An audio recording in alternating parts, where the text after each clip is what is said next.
বরিশালে এক তরুণীকে শ্বাসরোধ করে হত্যার অভিযোগ উঠেছে স্থানীয় এক যুবকের বিরুদ্ধে। স্বজনরা জানান, বৃহস্পতিবার সকাল 10টায় বাসা থেকে বের হওয়ার পর থেকে সঞ্জিদা কবির আনিতার মোবাইল ফোন বন্ধ পাওয়া যায়।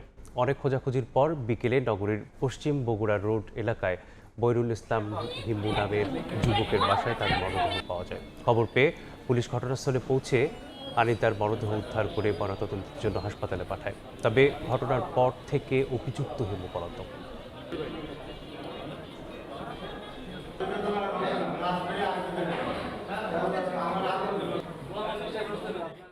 তো গত 6 থেকে 7-8 মাস ধরে তার স্বাস্থ্যের প্রচুর অবনতি হতে থাকে এবং সে খুবই ক্রনিক একটা ডিপ্রেশনে চলে যায়, এবং যেটা থেকে আমরা ধারণা করছি যে তাহলে এখানে কোনো একটা সমস্যা আছে, এবং আমরা জানতে পারছি যে ছেলেটা অ্যাবিউজিভ, ম্যানিপুলেট করতো। তাদের পক্ষের লোকরা বিভিন্ন ক্রাইম করে তারা পার পেয়ে যেত।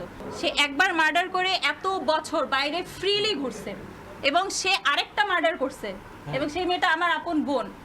আমি অবশ্যই বিচার চাই। প্রেমিক কর্তৃক প্রেমিকা খুন হয়েছে। হিমুকে পাওয়া যায় না, আমরা চেষ্টা করছি, আশা করছি খুব শীঘ্রই আমরা তাকে অ্যারেস্ট করতে সক্ষম হব।